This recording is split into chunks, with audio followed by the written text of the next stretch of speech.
Los republicanos no vieron venir esto. Los demócratas, liderados por Alexandria Ocasio-Cortez, estuvieron encendidos interrogando testigos republicanos del movimiento MAGA en la audiencia que se dio hace varios días. Obviamente ya te mostré la explosiva audiencia en el Senado que tuvo el director del FBI, Kash Patel. Pero déjame mostrarte lo que ocurrió en la Cámara de Representantes ante el Comité de Energía. Déjame mostrarte cómo fue el interrogatorio de Alexandria Ocasio-Cortez a un hombre llamado Jeffrey Novak, asesor general interino y asesor general adjunto principal de la EPA. Alexandria Ocasio-Cortez simplemente estaba soltando hechos. Estaba preguntando, ¿sabes cuántos empleos se han perdido por el cierre del apoyo de Donald Trump al uso de energías renovables?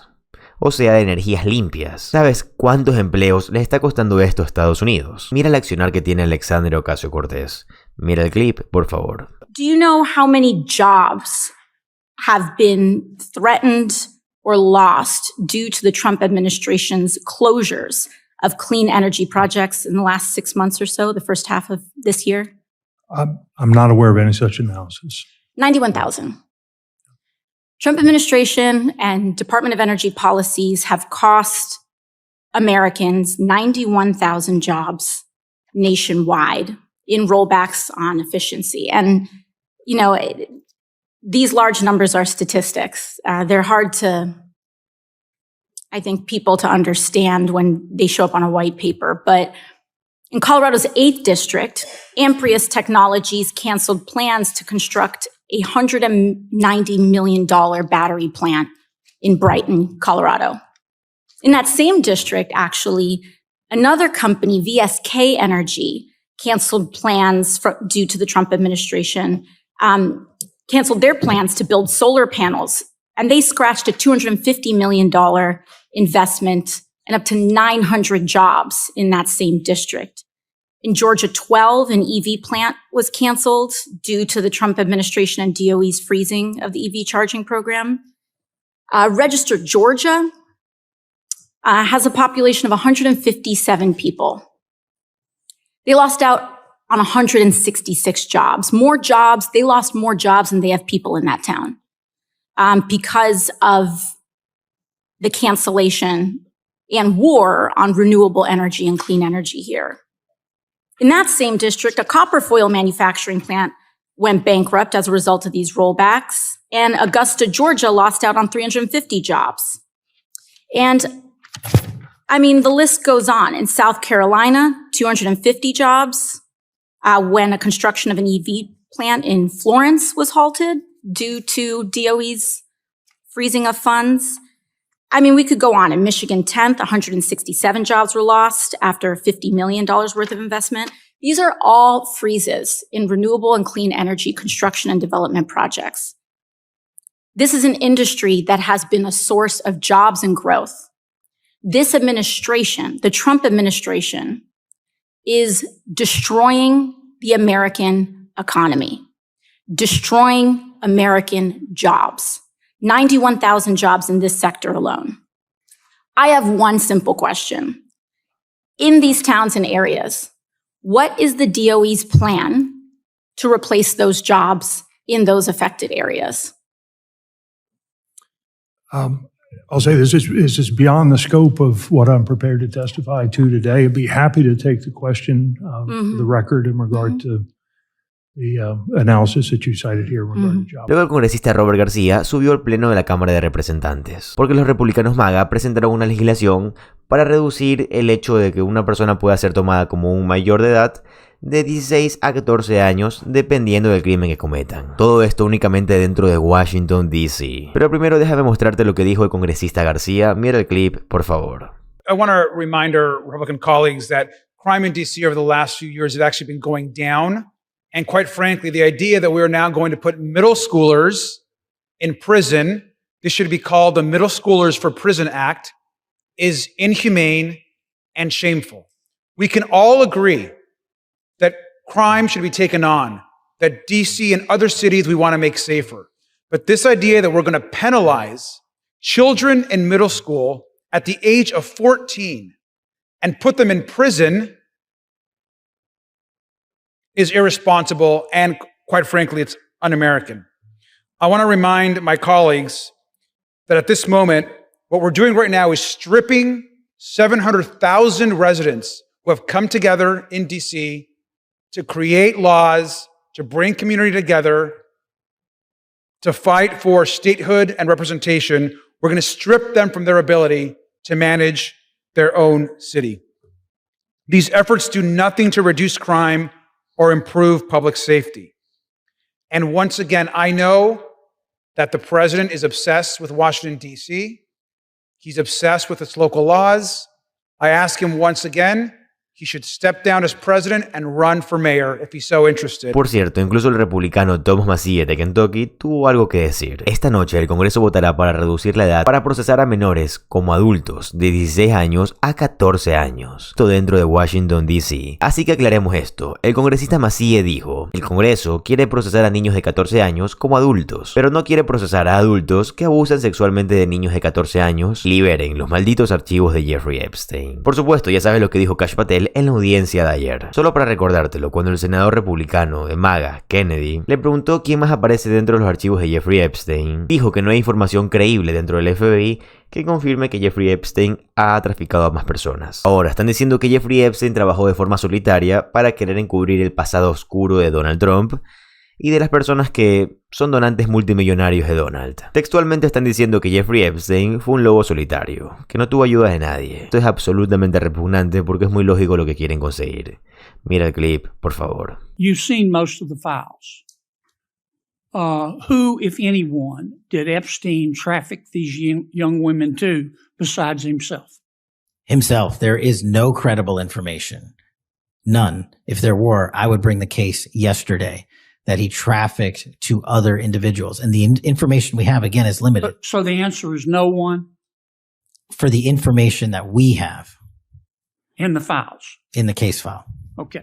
Ahora voy a mostrarte a otros miembros demócratas del Congreso enfrentando esta narrativa de los republicanos. Primero te quiero mostrar a Marjorie Taylor Greene en una audiencia del Congreso, donde quiso hablar sobre la modificación climática y la siembra de nubes. Porque una de las tantas conspiraciones que promueve el movimiento MAGA es que todas estas catástrofes naturales son causadas por la manipulación humana del clima, y no del cambio climático ni del calentamiento global. Porque ya sabes, estos republicanos siempre han dicho que el tema del calentamiento global es falso. Por esa misma razón impulsan esta idea y en lo personal siento que deberían de analizar y estudiar más la modificación climática, porque como tal lo que verdaderamente necesitamos son soluciones sensatas y entender bien de qué se trata para que no sea peligrosa. Yo estoy de acuerdo con esto, pero no es la forma en la que los republicanos están llevando el tema. Ellos están aprovechando de esto para poder difundir conspiraciones, como que estas tormentas son parte de un complot dentro del gobierno. Pero Marjorie, si Donald Trump es el que está encargado del gobierno ahora mismo, ¿cómo explicas eso? En fin, esto fue lo que dijo Marjorie Taylor Greene en la audiencia de hace unos días. Miren el clip, por favor.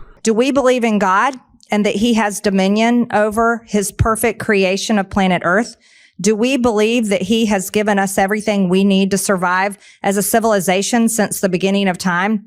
Or do you believe in man's claim of authority over the weather based on scientists that have only been alive for decades and weren't here to witness the climate changes since the beginning of time? This is why I've introduced my bill, the Clear Skies Act, to end weather modification and geoengineering, because I don't believe planet Earth is a lab, and I don't believe people are lab rats. I believe that people have the right, and they have the God-given right, to have clean air, clean skies, clean water, and clean food. Y aquí está nuevamente. Miren el clip, por favor. What we've learned here today has been fascinating. I hope the people watching at home have been able to see the radicalized positions on the other side of the aisle. Remember, if you even question that someone could control the weather, you were labeled a conspiracy theorist or crazy.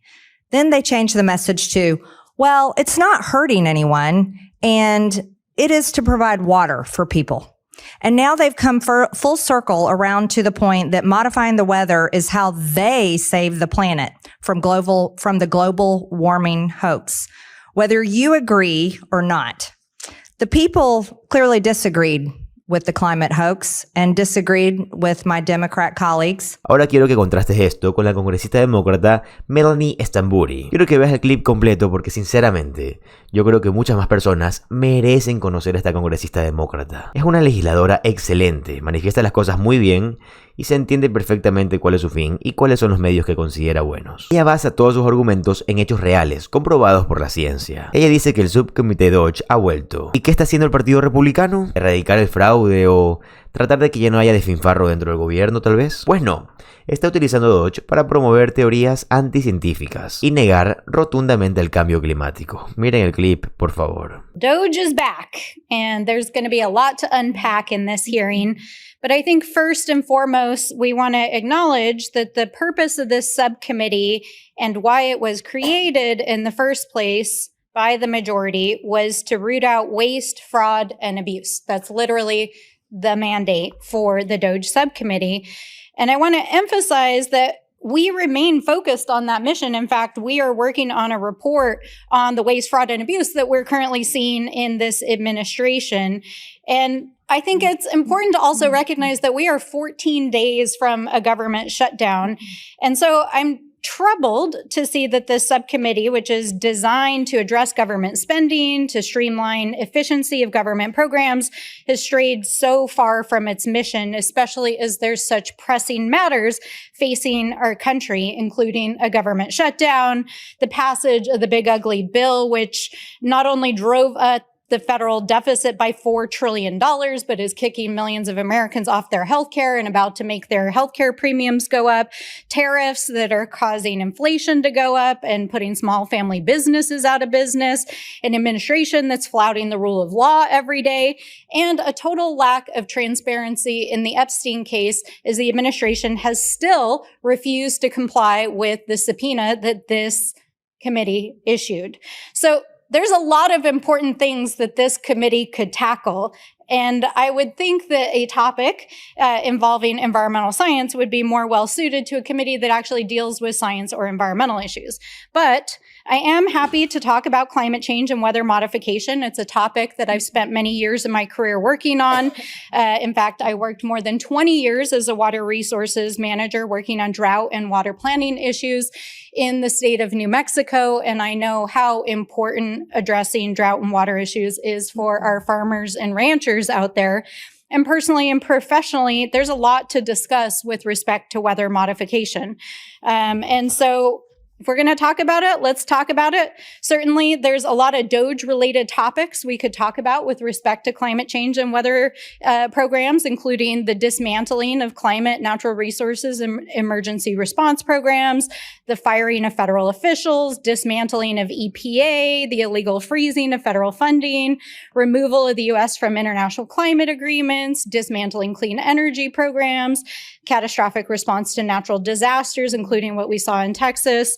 And all of these topics would be ripe for an oversight hearing. So I hope that we can use this hearing to discuss some of those issues. But with respect specifically to weather modification, whether it's cloud seeding or other technologies, I actually agree with many of the assertions about the need for further discussion, further science, and potentially further regulation of these particular technologies. But it's important that we distinguish between fact and fiction, between clickbait and real solutions. So let's talk about some facts. Weather modification and cloud seeding, as was mentioned, it's a real thing. It exists. It has been practiced in varying forms since the 1940s. Increasingly, folks are looking at this as an opportunity to increase rain and precipitation, but the science is still out on many of these technologies, and we absolutely need to understand what are the implications for air quality, for precipitation, and the implications also for water rights in the West, because this could have far-reaching implications. But it's also important to understand that many of these technologies are in the R&D phase. They're in limited use in a number of states, and it's not actually technologies that the federal government even widely supports. This is largely in the private sector. So in the world of science, it is widely acknowledged that more science is needed to understand use, efficacy, and impacts of these technologies. So those are the facts. Those are the facts. But it's hard to understand why we're discussing banning these practices outright in this committee when the Oversight Committee in another subcommittee, literally as we're sitting here right now, is having a hearing about dismantling the Environmental Protection Agency. And the actual bill under discussion in this committee is trying to use the EPA to regulate these particular practices. So the inconsistency in governance is very confusing here. But there's a more insidious issue here, which I think we've already heard in some of the comments, which is the using of the platform of Congress to proffer anti-science theories, to platform climate denialism, and to ultimately put our communities at risk by continuing to put out disinformation. Ahora quiero mostrarte lo que dijo la congresista demócrata Summer Lee. Ella también merece mucha más atención de la que recibe. Yo considero que es una legisladora muy sólida. Miren este clip, por favor. I believe we incarcerate too many people in this country. I believe the criminal legal system disproportionately harms communities of colors and people without resources. I believe we should be skeptical of expanding criminal penalties as a first resort. But this committee applies these principles selectively. When environmental enforcement protects communities from toxic pollution, suddenly we care about proportional punishment. When it's the corporations that face accountability for poisoning the air children breathe, suddenly criminal penalties are excessive. When businesses with multi-million-dollar monthly revenues face consequences for breaking the law, suddenly we discover concerns about government overreach. Where is this same compassion for the teenager caught with marijuana? Where is this concern about disproportionate punishment for the mother struggling with addiction? Where is this skepticism about criminalization when it affects people who don't have corporate lawyers and public relations teams? The answer is nowhere, because this isn't really addressing over-criminalization in our government. It's about who deserves protection from government power and who doesn't.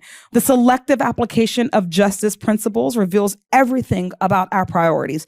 Environmental crimes that harm entire communities get sympathy hearings. Street-level offenses get mandatory minimums. Corporate executives get understanding. Working families get prison sentences. The communities breathing polluted air, like mine, deserves better. The children in those communities deserve a government that protects them, not one that protects the corporations that's poisoning them. They deserve the same concern this committee shows for corporate defendants. Until every person gets the same consideration we've shown here today for environmental lawbreakers, our criminal legal system will remain fundamentally unjust. Y bueno amigos, llegamos al final del video. Me encantaría que me pongan en los comentarios su opinión al respecto de esto, si les gustó, si no les gustó y qué se puede mejorar. Como siempre les digo, si les gusta el contenido de política estadounidense, si les gusta saber siempre todo lo que está pasando en la política de Estados Unidos, les va a encantar suscribirse a este canal, ya que subo videos todos los días. Mi nombre es José Alvarado, soy economista y estoy comprometido a informarte diariamente. Nos vemos en el siguiente video. Adiós.